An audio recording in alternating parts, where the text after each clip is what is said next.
నమస్తే. శ్రీ గురుభ్యో నమః. శ్రీమాత్రే నమః. ఆదిత్యాయ చ సోమాయ మంగళాయ బుధాయ చ గురు శుక్ర శనిభ్యే రాహవే కేతవే నమః. ప్రతి మాసంలో చెప్పుకుంటున్నటువంటి మాస ఫలితాల్లో ముఖ్యంగా ఈ మాసం అంటే జూలై 2024 గాను గ్రహస్థితి ఎలా ఉంది, ఒక్కొక్కరి మరి వ్యాపార ఉద్యోగ పరిస్థితులు ఎలా ఉన్నాయి, వివాహాది శుభకార్యాలకు నాంది ఎలా ఉంటుంది, ఇలాంటి విషయాలపై మన ఆర్థిక వ్యవస్థ, ఆరోగ్యం వీటన్నింటి గురించి తెలుసుకుందాం. ముందుగా జూలై మాసం అంటే ఈ మాసానికి కొంత ప్రత్యేకత అయితే ఉంది అని చెప్పాలి. మనం ఆంగ్ల ప్రకారంగా ఆంగ్ల తేదీల ప్రకారంగా చూసుకున్నప్పటికీ మనకు వచ్చేటువంటి మాసాలు అయితే మనకు జూలై అనగానే ఆషాఢ మాసం వచ్చేటువంటి పరిస్థితి. మరి ఈ మాసంలో ప్రత్యేకించి కొన్ని మార్పులు, అంటే ఇందులో ప్రత్యేకించి జరిగేటువంటి మార్పుల్లో మొదటిది తొలి ఏకాదశి అనేటువంటి పండగ రావడం. ఇక రెండవది మనకి అయనం మారడం. పూర్తిగా సౌరమాన ప్రకారంగా ఆధారపడినటువంటి మనకు 6 నెలలు ఉత్తరాయణం, 6 నెలలు దక్షిణాయనంగా మనం భావించినప్పుడు సూర్యుడు కర్కాటకంలోకి ప్రవేశించినప్పుడు వచ్చేటువంటి మాసం, మరి వచ్చేటువంటి స్థితి దక్షిణాయనం. దక్షిణాయనంలో దైవ ఉపాసన చేయడం అనేటువంటిది ఒక సలక్షణమైనటువంటిది, మన ఆరోగ్యాన్ని ఆయుష్ని కాపాడుకునేటువంటి స్థితి. ఈ పరిస్థితుల్లో మరి ఈ నెలకు గ్రహాలు ఎక్కడెక్కడ ఉపస్థితి అయి ఉన్నాయి ఏంటి చూద్దాం. ముందుగా మనం చూసినట్టయితే మేషరాశిలో రాశ్యాధిపతి అయినటువంటి కుజుడు అక్కడే ఉండడం అనేటువంటి మొదటి స్థానం. ఇక వృషభ రాశిలో గురువు ఉంటాడు. గురువు ఉన్నప్పటికీ 12వ తారీఖుకి మరి ఇదే కుజుడు గురువుతో కలవడం, ఇక్కడ మనకి గురుమంగళ యోగం కూడా ఏర్పడేటువంటి ఒక శుభకరమైనటువంటి పరిస్థితి కనిపిస్తుంది. ఇక తదుపరి మిథునంలో రవి, బుధుడు, శుక్రుడు ముగ్గురు ఉన్నారు. ఈ ముగ్గురు ఒక్కొక్కరు మారుతూ ఉంటారు. అంటే 17వ తారీఖున మనకు రవి కర్కాటకంలోకి ప్రవేశిస్తాడు. ఇక్కడే మనకు దక్షిణాయనం ప్రారంభమవుతుంది. అలాగే బుధుడు 7వ తారీఖున, శుక్రుడు 20 తదుపరి, ఇలా ముగ్గురు కూడా కర్కాటకంలోకి ప్రవేశించేటువంటి పరిస్థితి. ఇక కేతువు కన్యలో ఉన్నారు. శని భగవానుడు మరి తన స్వక్షేత్రమైనటువంటి కుంభంలో వక్రగతిలో ఉండడం మనకు తెలుసు. ఇక మీనరాశిలో మరి రాహు ఉన్నాడు. ఇది మనకు కనిపించేటువంటి గ్రహస్థితి. ఇలాంటి పరిస్థితుల్లో ఒక్కొక్క రాశికి కాను ఎలా ఉంటుంది అంటే ఈ 12 ద్వాదశ రాశుల్లో కూడా ఉన్నటువంటి గ్రహస్థితిని బట్టి ఏ రాశి వారికి ఈ రాశిలో ఎలా ఉంటుంది ఈ నెల కాలం ఈ పరిస్థితి అన్నది తెలుసుకుందాం. చివరి రాశి మీనరాశి. మీనరాశి వారికి ఎలా ఉంటుంది అంటే రాశిలోనే రాహు ఉన్నాడు, ద్వితీయంలో కుజుడు ఉన్నాడు, తృతీయంలో గురువు, చతుర్థంలో రవి, బుధ, శుక్రులు.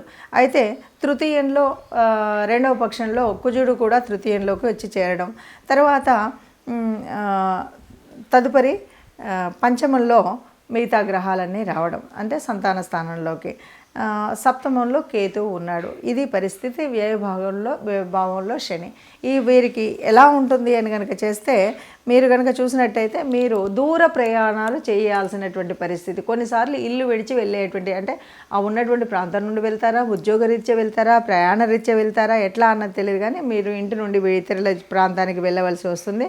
అట్లాగే ఇక్కడ ఒక ఆరోగ్య సమస్య కనుక చూసినట్టయితే ఏదైనా చర్మానికి సంబంధించినటువంటి, అంటే బుధుడు ఉన్నటువంటి కారణంగా చర్మానికి సంబంధించినటువంటి వ్యాధులు, దురదలు, ఏదైనా పొక్కులు ఇలాంటివి ఉంటాయి కదా, అనేటువంటివి మాత్రం కనిపించేటువంటి అవకాశం ఉంది.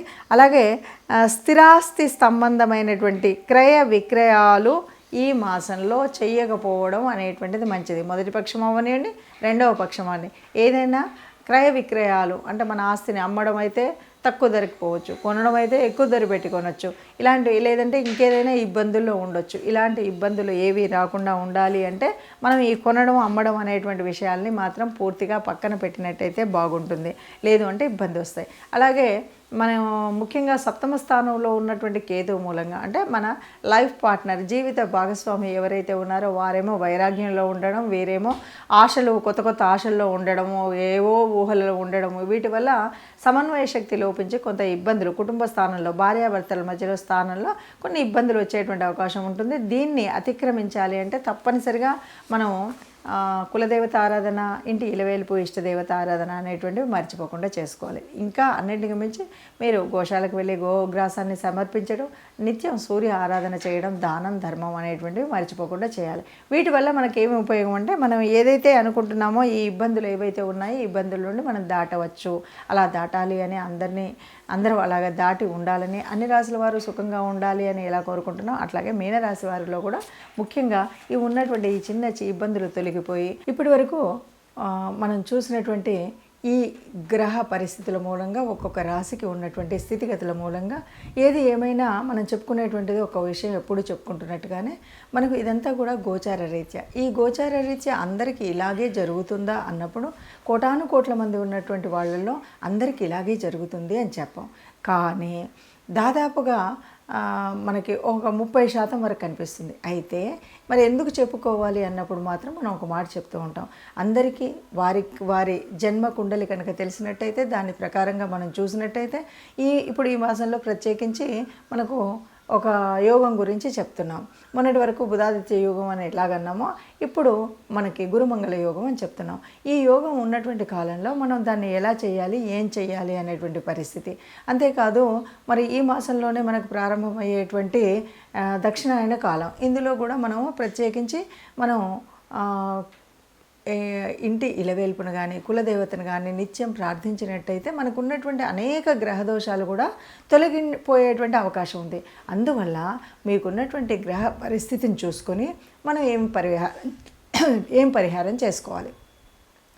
ఏం పరిహారం చేసుకోవాలి అన్నప్పుడు ముఖ్యంగా ఇప్పుడు వచ్చేటువంటి కాలం కూడా దేవతలకు నిద్రాణ స్థితి కాబట్టి మనం ఎంతసేపు దేవత ఉపాసన చేయడం, దేవతల్ని ప్రార్థించడం, అందులో ముఖ్యంగా మీ ఇష్టదేవత ఆరాధన లేకపోతే కులదేవత ఆరాధన అనేది మర్చిపోకుండా చేయడం. దానితో పాటు ఆరోగ్యం సరిగ్గా ఉండాలి అనేటువంటి వాళ్ళందరూ కూడా ఎవరైనా అనారోగ్యంతో ఉన్నటువంటి వారు కానీ ఇప్పుడున్న వాళ్ళు ఆరోగ్యాన్ని సమతుల్యంగా ఉంచుకోవాలనుకునేటువంటి వారు కానీ ప్రత్యక్ష సూర్యనారాయణుడు మర్చిపోకుండా ప్రార్థించడం, సూర్య నమస్కారాలు చేయడం, ఆదిత్య హృదయం వినడం, ఇవి ఈ మాసమంతా తప్పనిసరిగా చేయాలి. ఈ మొదటి పక్షంలో చేయాలి, రెండవ పక్షంలో చేయాలి. ఇందులో ఎలాంటి అది లేకుండా మీరు నిత్యం చేయడం. ఇంకా వీలైతే కనుక ముఖ్యంగా చెప్తూ ఉంటారు ధ్యానం అంటుంటారు. ఎందుకంటే ప్రశాంతంగా ఉండడం, మానసికంగా అల్లకల్లోలం లేకుండా మనం ఉండడం అనేటువంటిది ప్రత్యేకించి ఈ మాసం నుండి రాబోయే 4 మాసాల వరకు మనం చేయవలసినటువంటిది.